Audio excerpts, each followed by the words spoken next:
ordre de candidats. Ordre de candidats. Rappelez-vous que demain, les notes sont remises à 0. D'accord? Donc la candidate numéro 1. Bonjour, je m'appelle Malou Talbot, je suis en mention complémentaire sommellerie au lycée hôtelier de La Rochelle et je suis actuellement en stage restauration au Bristol à Paris. Le candidat numéro 3. Alors bonjour, je m'appelle Dimitri Roussel, j'ai 24 ans, je suis en brevet professionnel à Albert de Mun, une école située juste à côté de Montparnasse, et j'effectue mon apprentissage au restaurant 3 étoiles du chef Yannick Aleno au sein du pavillon Le Doyen. Et comme dit la formule de l'âge de note de liste, le candidat numéro 7. Bonjour, je m'appelle Alizée Marchal, je suis actuellement étudiante au lycée des métiers Joseph Storck à Guebwiller en Alsace et je travaille en alternance chez Olivier Nasty au Chambard à Kaysersberg. D'abord, bonjour à tous et je vous remercie vraiment d'être tous présents pour cette finale de Vocation Sommelier 2024. C'est un grand plaisir en fait de relancer ce concours cette année. Donc juste vous donner quelques mots sur ce concours, certains le connaissent, d'autres moins. Vocation Sommelier, c'est cette année la 10e édition. C'est un concours qui a démarré en 2005 et c'est sa première version remasterisée et signée Campari France. Puisque effectivement précédemment ce concours était très orienté sur la maison Baron Philippe de Rothschild, puisque nous, Campari France, organisateurs, étions sous on va dire, la propriété de Baron Philippe de Rothschild, et il y a 4 ans, nous sommes devenus Campari France et filiale du groupe Campari France.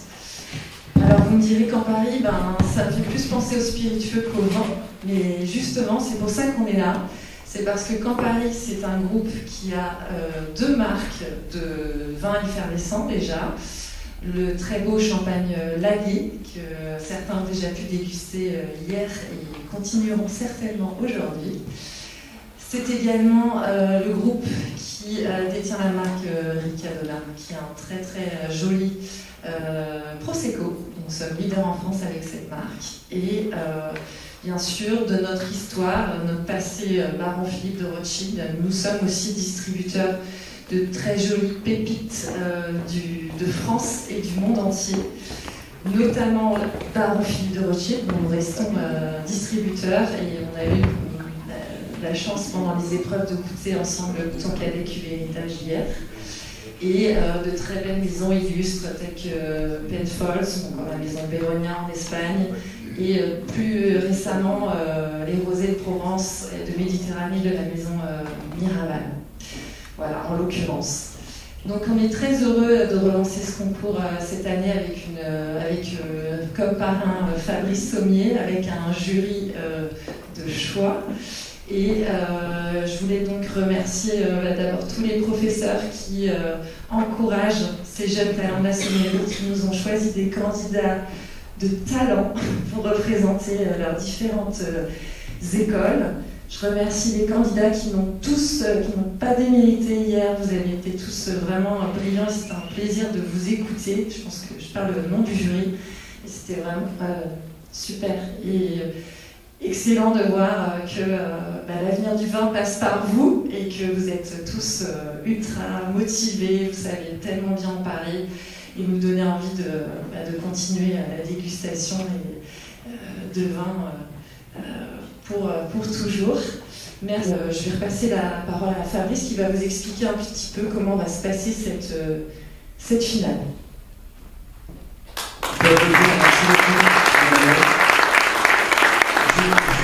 Je ne vais pas m'étendre réellement sur le déroulé de la finale parce que nous avons les candidats qui sont dans la salle. En revanche, je vais appeler tous les candidats qui vont venir. On va leur remettre déjà un premier diplôme de demi-finale. Donc je vais appeler Arnaud Vial, lycée de Marseille. Restez là, bougez pas. Il faudra faire un petit peu avant parce que sinon voilà. Maxime Jen, lycée de Marseille.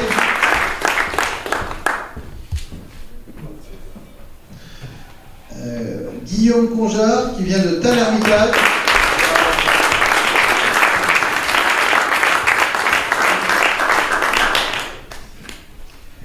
Antoine Trichard, qui vient de... Alors, il va arriver un petit peu plus tard. Non, il a suivi pas et sortir et arriver à l'heure. Ah bah il sera en retard alors. Ah bah non, il mérite rien. D'accord. Voilà. Les choses sont claires. Bravo, Adrien.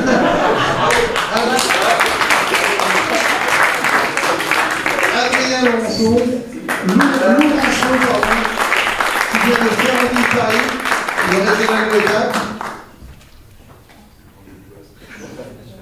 Ensuite, on a Ryan,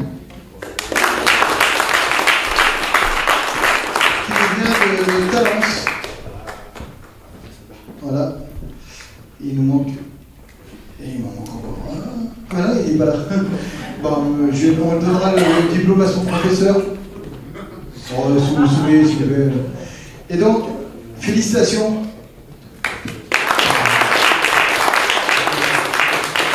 ils étaient demi-finés. C'est maintenant qu'on va appeler les 3 finalistes qui vont venir sur le floor tout à l'heure se confronter au niveau des connaissances et à la limite de plein de choses, vous verrez, mais je vais en parler tout de suite. Mesdames, messieurs, s'il vous plaît, si vous voulez nous rejoindre maintenant, je ne nomme ni les noms ni les prénoms, puisque pour l'instant, ils ne sont que des numéros. 1, 2, 3. Et les numéros de passage, 1, 2, et 3. On peut les applaudir.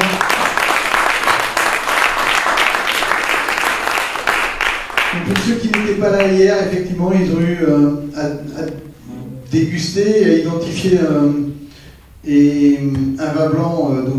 Ensuite, ils ont dû se confronter à un questionnaire avec beaucoup de questions tout autour des vins et spiritueux français.